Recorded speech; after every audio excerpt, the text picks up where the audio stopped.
Welcome to another edition of the Go Nose Podcast. I am your host, Gregory McCoy. This podcast is by a fan for fans. I am not a journalist. I am not a reporter. I am not an insider. I do not work for a website. The majority of my content comes from me, in my opinion. Other information comes from the internet. More Florida State football stuff, no segments.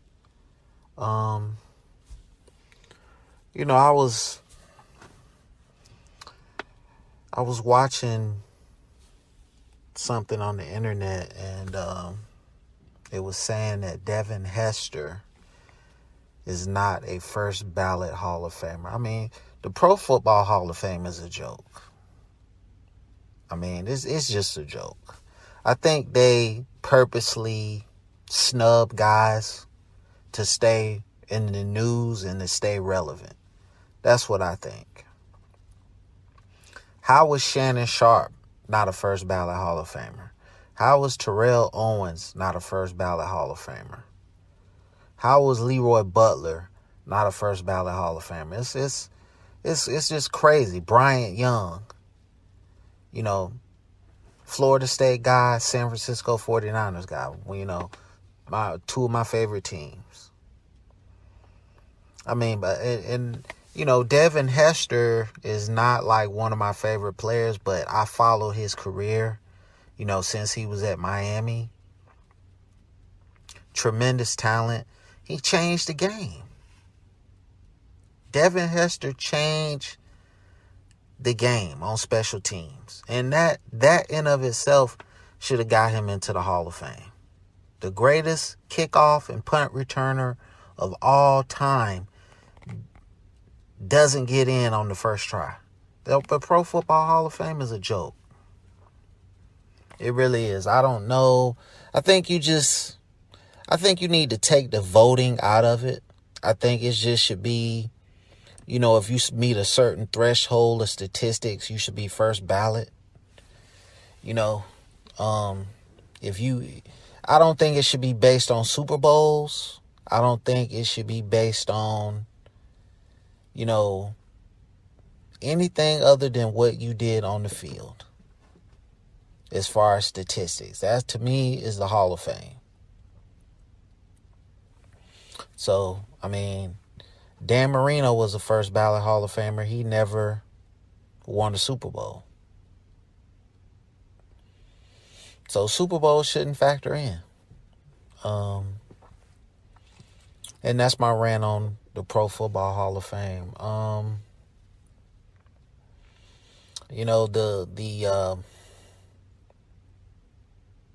I seen something on the thing where they were saying that FSU recruit took all his Florida State stuff off his social media account. Like, who cares, man? Who cares? Like, this is an 18-year-old kid, man. Like, it just kills me how grown men are just so up at arms about a kid changing his mind. Like, whatever. He can go wherever he wants. He can do whatever he chooses to do with his life. Coming to Florida State right now probably isn't a great career move. Because we suck. And in terms of the standard that we all know and want, we suck. We're nowhere close to that standard. And I think it's going to be very hard to get back to that standard, the way college football is now. So, my philosophy, get the guys that you can get. I wouldn't try to go after all these 5 stars. Go after guys that you can get. Get them in here, coach them up, get them in the weight room, put some weight on them, and go out and try to win games. My podcast last week, I talked about Jalen Ramsey and Florida State football and race and sports. And it was the most watch podcasts on, it's just my personal high in terms of views, so I appreciate that. But I wasn't trying to make any kind of political statement about race or nothing like that. It's just how I felt. But I do appreciate the viewership. It lets me know that, when I talk about something meaningful, people actually listen. So I really do appreciate that. The Russian-Ukrainian conflict, I seen that the Klitschko, if I'm saying their name right, brothers are taking up arms to fight for their country. I mean, that's very honorable and very brave of them. But these are huge guys, so I don't think they're going to be on the front lines. But it's still a very noble act to take up arms for your country, being celebrities pretty much. And I'm not really a political guy, but just as it relates to sports, I thought it was very noble of them for them to do that. And I know I'm not talking about Florida State football or basketball, but like I said, when I first started this podcast, I was going to talk about pretty much anything that I want. And I'm going to continue to do that. I really don't get into a lot of politics. I know when I first started, I was talking about COVID-19 and all this other stuff. And I over time faded that out. I just felt like, do what you feel is best for your body. If you want to wear a mask, wear a mask. If you want to take vitamins or whatever, do that. If you don't want to do any of that, don't do it. It's totally up to you. It's your decision. If you want to be vaccinated, get vaccinated. If you don't, that's your choice also.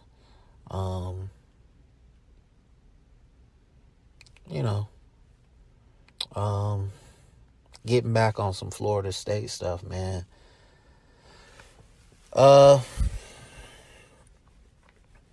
I'm not going to, you know how I feel about the offensive line. So I'm going to stop beating that dead horse.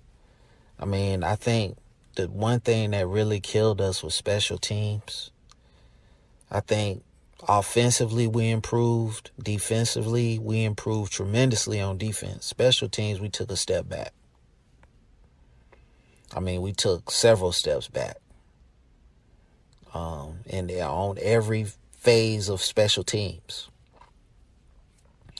So they need to, like I said, if it was me, I would get a guy, special teams, you're the special teams coach.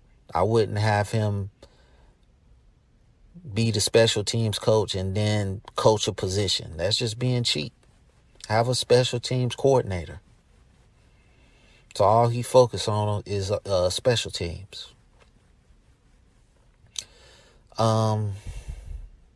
We got a long way to go. Spring practice is starting next week. So we're going to see. They've been giving out the black jerseys for the impressive players. I suggested moving Brandon Gant to linebacker last season. He's not a defensive back. I think he put on some weight, man. He could be a tremendous linebacker. And like I said before, I think you need to move Amari Gaynor to stand up defensive end, outside linebacker, and just let him rush the passer. He's a great blitzer, but he's not that great in coverage. So a wise man once said a lot of the answers to your personnel problems is on your roster already. You just got to find them. So, you just got to know what you got on your roster. Steven Dix had got a black jersey, so I hope he can get back on the field, man. I think that former linebackers coach Marv just had his picks about who he wanted out there, and I think Dix just got in his doghouse. So, hopefully with the new linebackers coach, he can make some headway and get back on the field. A website that I have a lot of respect for is projecting that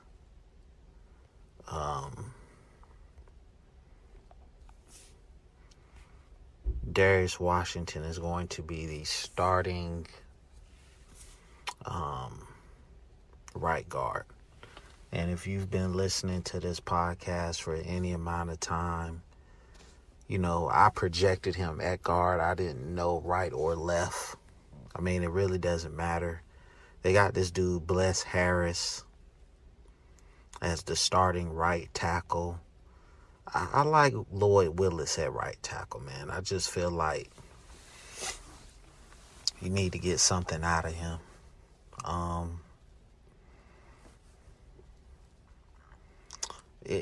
The offensive line is going to really dictate how this season goes. The offensive line, those 5 guys really are on any football team. Those 5 guys are really the unsung heroes of a football team because they really control the game. They really control the game in all aspects. If they're dominating, the defense is resting. If they're dominating, the offense is scoring points. If they're dominating, you don't have to, you're scoring points. You're not kicking, you're scoring touchdowns more than likely, and you're not kicking field goals. You're not punting. Okay, so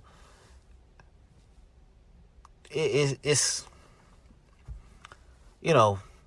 just a fact. A lot of people say the quarterback is the most valuable player on the fly. And to a degree, I agree. But I think more so it's just those 5 guys on the offensive line. So, I mean, hopefully this coaching staff and Alex Atkins can, find,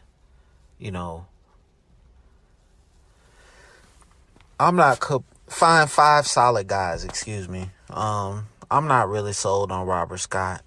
So I think both tackle spots need to be up for grabs. But I think the combination of Caden Lyles, Darius Washington, and Dylan Gibbons, that's a strong interior group right there.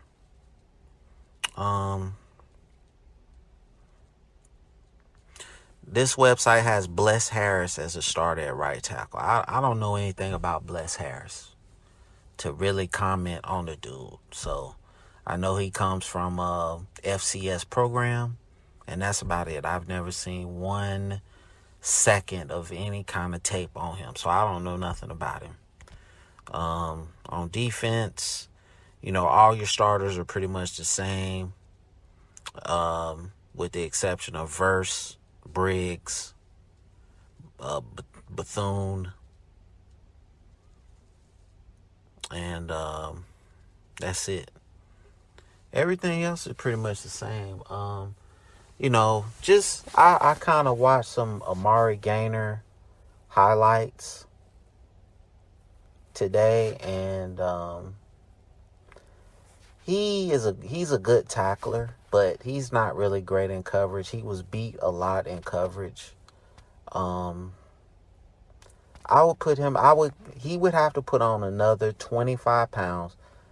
They got him at 240. I would say another 20, 25 pounds and just make him a defensive end, man. I think his future in the NFL is going to be outside linebacker in the 3-4. I think he's going to be tremendous if he can put on some weight. He's a good tackler. He's just not good in coverage. And when you play outside linebacker in the NFL, you don't have to be great in coverage. You just have to be good enough. They've got Briggs at defensive end. I don't like him at defensive end, but we'll see. Of course, Deloach and Bethune. I've been calling the man Bethune. Tatum, Bethune, but it's actually Bethune. Deloach and Bethune at your linebackers is strong. Okay? And Lundy and Dix backing them two up, that's strong. I don't know about Jarvis Brownlee at corner. I think Knowles and Cooper should be your starters.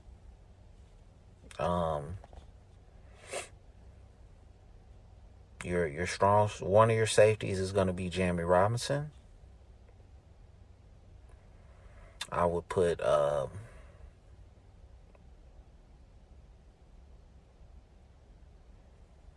Akeem Dent at free safety. And if you're going to play this 4-2-5, I would put Brownlee in the box. I would let him be that tweener, because he really is a tweener at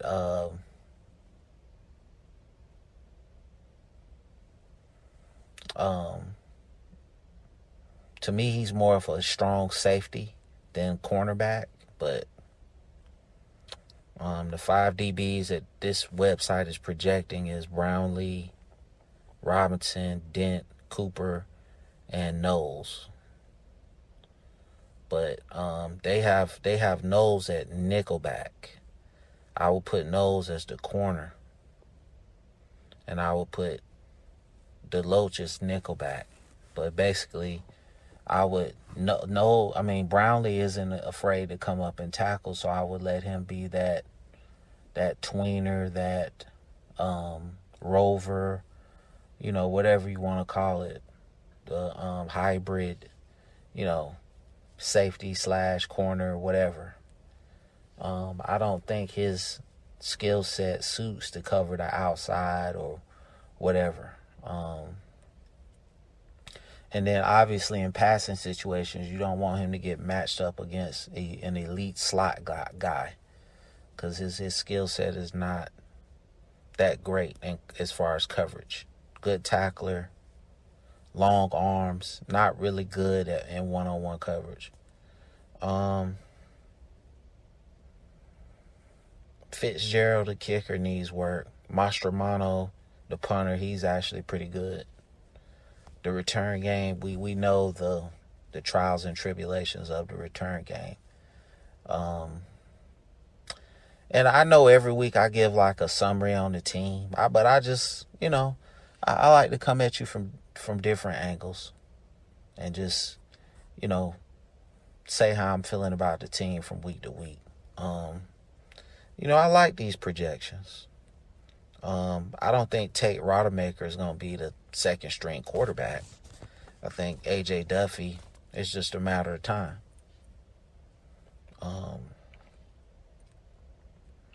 I think a lot of bad decisions were made at quarterback last season. And hopefully coming into this season, they can get that cleaned up.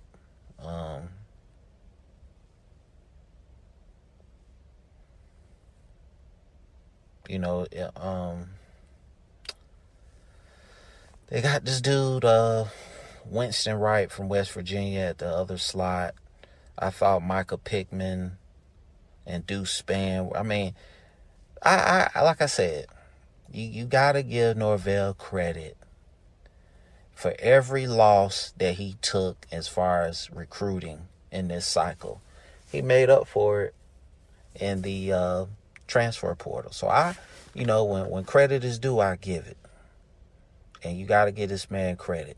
He made up for it, but it just tells you that you got to go a little bit harder in terms of recruiting. You can't think that you have a guy and you don't, and they tried to get some guys late in the process and it didn't pan out. But kudos to the staff for being able to offset some of those high school losses. I think that we're gonna be all right. I project 7-5. I think if you can do that, I think okay, we headed in the right direction.